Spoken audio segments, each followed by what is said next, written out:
The morning sun spilled gold across the wildflowers, their petals swaying in the breeze that carried the scent of damp earth and pine. For Lucas Bennett, kneeling in the dirt of his 20-acre haven on the edge of Crestwood Pines, this was a stark contrast to the sterile government offices where he'd spent 15 years dissecting weather patterns. His cedar plank house, built with his own hands, stood as a testament to his escape from fluorescent lights and endless reports. The wraparound porch creaked under his weight as he brushed soil from his palms, saving the simplicity of his new life. 6 months ago, he'd sunk his life savings into this land, a slice of freedom far from the beige conformity of the nearby Crestwood Pines development. But as he pulled a weed from his lavender bed, the crunch of gravel shattered his calm. A sleek black Audi rolled up, gleaming like an alien craft against the rustic backdrop. Out stepped Claire Donovan, Crestwood Pines HOA president, her blonde hair immaculate, her heels defying the soft earth. Her smile was all teeth, no warmth, and the clipboard in her hand screamed trouble. "Mr.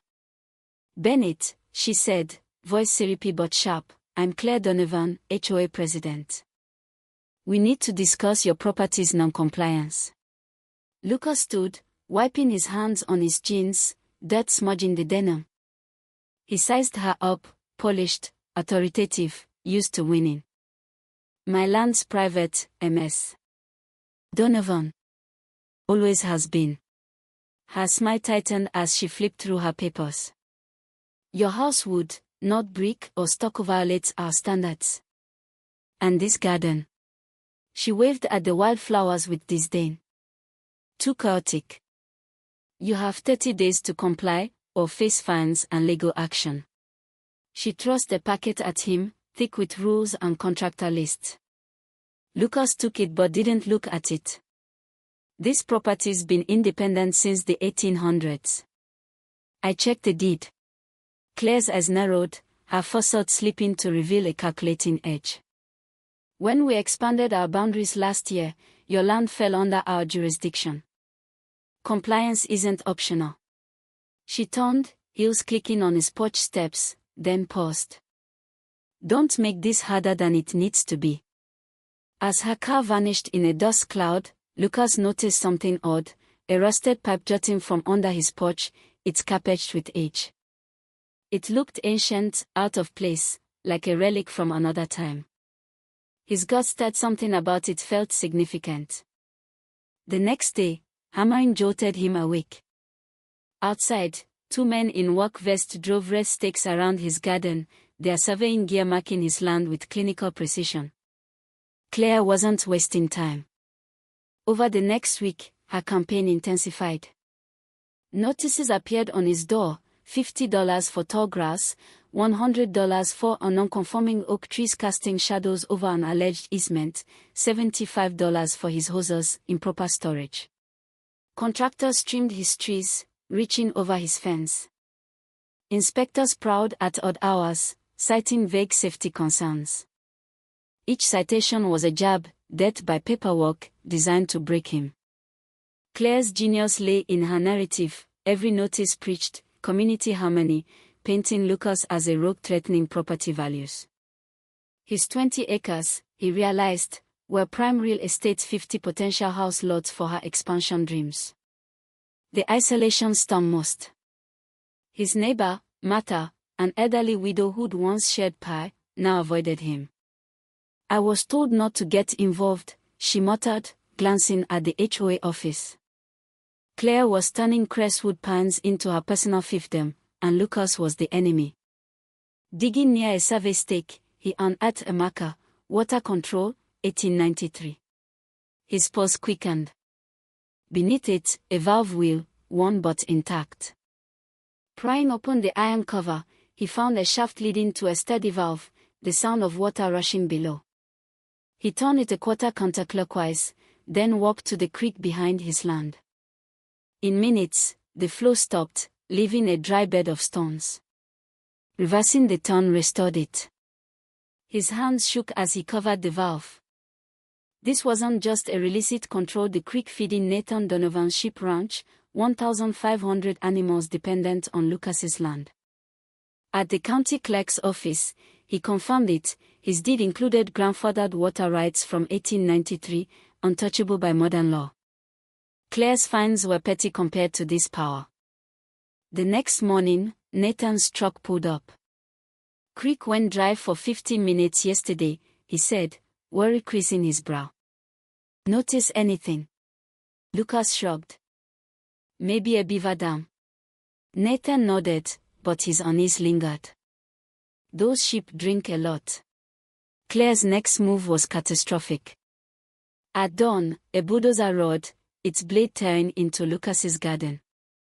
Wildflowers, lavender, and vegetable plots vanished under churning metal. A dump truck and chainsaws followed, targeting his tool shed and fruit saplings. Claire stood 20 feet away, clipboard in hand, her smile predatory. "Emergency remover," she called, waving papers with forged stamps. "Hazardous growth and unstable structures. The board voted last night." Lucas's heart sank. "What meeting?" "I got no notice." He shrugged. "Check your mailbox." It was empty. He recorded the destruction, the diesel stench mingling with crushed blossoms. "This place has no room for your individuality," Claire sneered. The pain was visceral, each plant a piece of his soul. But her escalation was a mistake. She made him a man with nothing to lose. Phone calls to HOA board members revealed the truth. Only 3 attended Claire's emergency meeting, none aware of a demolition vote. Her permits were fake. That evening, Nathan stopped by, stunned by the wreckage. "This is Claire's doing, isn't it?" he asked, voice heavy. Lucas nodded, detailing the forged documents.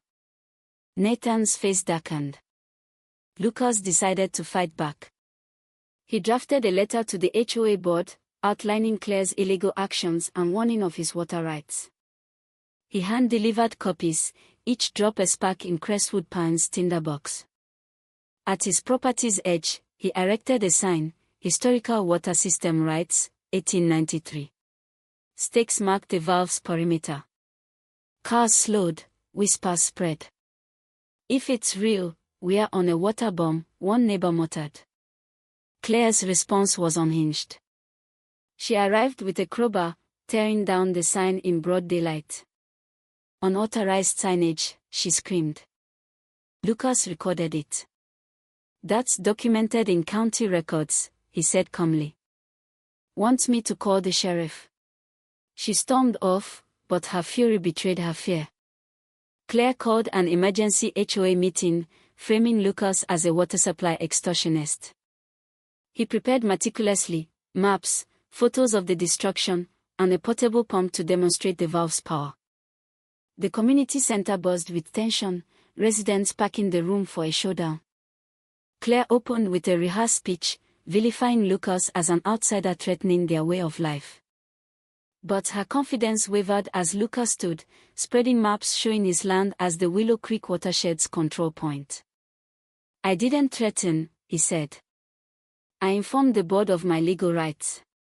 He played the video of Claire destroying his sign, then activated the pump. The display showed a pressure drop, silencing the room. A woman gasped, "If he controls our water, what happens if we push him?" An elderly man demanded, "Who authorized the HOA's expansion?" The tide turned. Nathan rose, voice trembling.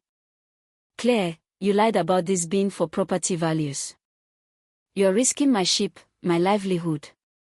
The room erupted, neighbors questioning Claire's motives. Her composure cracked as Nathan's accusations exposed her greed. Claire doubled down, issuing new violations for Lucas's noisy pump demo. She sent a county inspector without a warrant, claiming a routine check.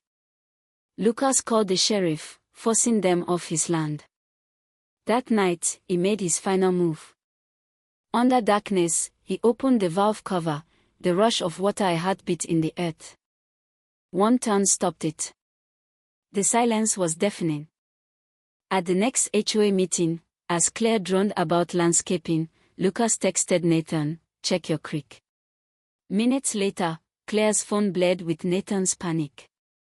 The creek's dry, Claire. My sheep are stressing. The room froze, all eyes on her paling face.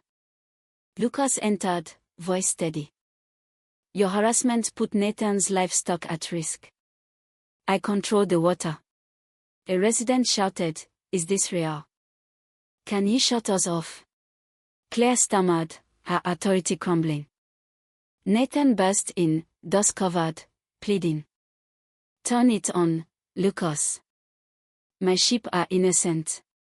Lucas met his eyes, then reactivated the flow. It's back on, he said. Relief washed over Nathan, but the room's anger turned to Claire. I want my garden restored, Claire's resignation, a public apology, and compensation, Lucas demanded. The silence stretched, broken by Nathan's renewed call, now come with relief.